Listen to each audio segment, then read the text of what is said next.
क्यों जिंदाबाद जिंदाबाद जिंदाबाद पटेल सरकार मुर्दाबाद मुर्दाबाद मुर्दाबाद पटेल सरकार हो बर्बाद। हम बताना चाहते हैं आज का जो अपना विषय है वो अपन जब सरकारी हॉस्पिटल के अंदर लीवी लेके जाते हैं, घर से लेके चलते हैं, पहले तो हमारे साथ यही प्रॉब्लम आती है कि हम रात को भी गाड़ी बुलाती हैं, 2 बजे हो, 2:30 बजे हो, 3 बजे हो, 12 बजे हो, हमें उस टाइम गाड़ी बुलानी पड़ती है।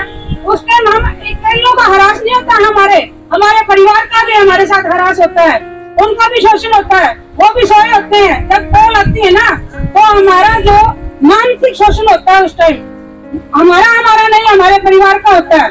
तो हम रात को गाड़ी बुला के देखते हैं तो हमें छुप के कॉल करनी पड़ती है, कहीं हमारे परिवार के हमारे बच्चे हैं, हमारे आदमी हैं, हमारी महिलाएं हैं, वो हमारे साथ उठ ना जाए, उनके साथ में हमें डर के कॉल करनी पड़ती है। या तो हम भागने में जाते हैं कॉल करने के लिए, हमें अलग ही स्थान पे जाके कॉल करनी पड़ती है और गाड़ी बुलानी पड़ती है। सबसे पहली प्रॉब्लम तो हमारे घर से ही शुरू होती है। उसके बाद हम जो कोई लेने वाला आता है तो ठीक है, फिर नहीं तो हमें फिर हमारे पुरुषों को ही उठाना पड़ता है कि चलो हमारे साथ, उनके घर में कोई आने जाने वाला नहीं है, कोई साधन नहीं है, चलो हमें उनके घर छोड़ के आओ। और हमारे जो पुरुष वर्ग हमें छोड़ के भी आती है। तो ये देखो कि एक 300 रुपए की डिलीवरी के लिए केवल हम ही नहीं, हमारे परिवार के सदस्य भी उसके साथ हमारा सहयोग करते हैं। और उसके बाद भी क्या होता है, हमारी जो डिलीवरी है हम CHC तक पहुंचा देते हैं, वहाँ पे जाने के बाद भी ऐसा हमारे जो समस्या है वो हमारे सामने आती है, वो डिलीवरी वहाँ पे नहीं हो पाती है। कई बार स्टाफ भी आनाकानी कर जाती है, वो डिलीवरी करवाना नहीं चाहती है लेकिन डिलीवरी होने वाली होती है। तो ऐसी समस्याओं का सामना भी हमें करना पड़ता है। ना वहाँ हमारे पास कोई बैठने के लिए जगह होती है, अगर साथ जाते हैं तो कहते हैं नहीं, इस बेड के ऊपर आपको नहीं बैठना, इस स्टूल के ऊपर बैठो। अरे सारी रात उस स्टूल के ऊपर बैठ के काटने की आसान बात है, समझ सकते हैं ये समस्या हमारी। उसके बाद अगर हुई तो ठीक है, नहीं हुई तो चलो जी ट्रांसफर है, ये इतना टाइम हो गया, 12 घंटे से ज्यादा हो गया, इस डिलीवरी को हम नहीं करवा सकते, आप GH लेके जाओ या अगरवा मेडिकल लेके जाओ। ठीक है, वहाँ से भी हमें वहाँ से रो के पीट के वहाँ से चलना पड़ता है, गाड़ी बुला के हम चलते हैं, GH पे आते हैं। GH पे भी कौन सी हमें सुविधा मिलती है, पेशेंट का HB करवाना होता है, टेस्ट करवाना होता है, सारे सैंपल आशा के हाथ में पकड़ा दिए जाते हैं। जाओ 18 नंबर में जाओ, 22 नंबर में जाओ, 30 नंबर में जाओ, वो भी सारी रिपोर्ट जो है आशा वर्कर ही करके लेके आती है। जो वहाँ पे अटेंडेंट भी होते हैं वो नहीं कर सकते, ये काम हमारी आशा वर्कर से करवाया जाता है। उसके बाद अगर CS कैसे हो जाता है तो केस वाला तो आराम से सो जाएगा, लेकिन हम जो आशा है वो भटकती फिरती है सारी रात, उसको ना बैठने के लिए जगह है, ना सोने के लिए जगह है, ना वापस जा सकती है, वापस जाने के लिए साधन नहीं है, और भटकने के अलावा सारी रात वो कुछ भी नहीं कर सकती। अगर नहीं होती है तो वहाँ से भी रेफर हो जाता है, चलो जी अगर वो मेडिकल ले जाओ, हमारे बस की बात नहीं है।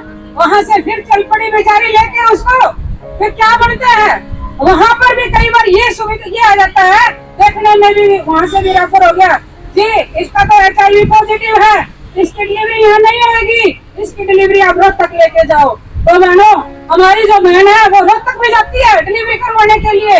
वहाँ क्या होता है, क्या तक 2 दिन लग जाए, 3 दिन लग जाए। एक बहन का फोन आया था, बहन उकलाना से चली, पहले उकलाना रखा, फिर वो अगरवा मेडिकल गई, उसके बाद रोहतक गई। उस बहन के पास किराया भी नहीं था, वो किराया भी किसी अधिकारी से फोन करके लिया उसने। तो ऐसी समस्याओं का सामना करना पड़ता है हमें। तो ऐसी समस्या ही नहीं, वो रोहतक भी होगी रेफर, फिर भी वो डिलीवरी जो है ना वो रोहतक PGI में न होकर वो एक प्राइवेट हॉस्पिटल में करवानी पड़ती है मजबूर होकर, क्योंकि वहाँ पर भी उसकी डिलीवरी की संभाल नहीं होती है। ऐसी डिलीवरी एक मेरी भी थी, जो बेचारे राजस्थान के गरीब बंदे भट्टे के ऊपर काम करने के लिए आए हुए थे, तो वो हमारे कहने से CHC बरवाड़ा पे चले गए, CHC बरवाड़ा से उनको रेफर कर दिया गया, वो अगरवा चले गए, अगरवा से फिर उनको रोहतक के लिए रेफर कर दिया गया। हार के वो डिलीवरी 4 दिन के अंदर धक्के खा के और एक प्राइवेट हॉस्पिटल के अंदर वो डिलीवरी करवाने के लिए मजबूर हो गया। और वहाँ उनको कोई जानने वाला भी नहीं कि चलो थोड़ा बहुत किसी को आके कम करवा दो, लेकिन वहाँ ऐसी सुविधा भी उसको नहीं मिली, मजबूर होना पड़ता है हमें डिलीवरी के लिए। ये हम हर बार प्रशासन को भी कहते हैं, हमारे जो विभाग है उनको भी कहते हैं कि आशा के लिए कुछ सुविधा कर दो, लेकिन हम 2005 से काम कर रहे हैं, सिर्फ एक एम्बुलेंस के सिवाय हमें कोई और सुविधा नहीं दी गई कि हम जो डिलीवरी का अच्छी तरह से तो उसके डिलीवर करवा सके। तो आज हम इस प्रेस के माध्यम से ये कहना चाहते हैं कि जाग जाए ये विभाग और ये सरकार। नहीं, ये आशा जो है ना, जो पहले हुड्डा सरकार के साथ हुई थी वही जो है आज खट्टर सरकार के साथ कोई होगी।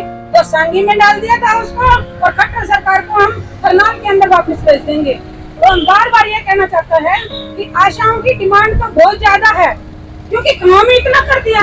सारा जो काम है ऑनलाइन ANC चढ़ाओ, ऑनलाइन NCD का करो, ऑनलाइन PP का करो, ऑनलाइन आयुष्मान कार्ड बनाओ, चिरायु कार्ड बनाओ।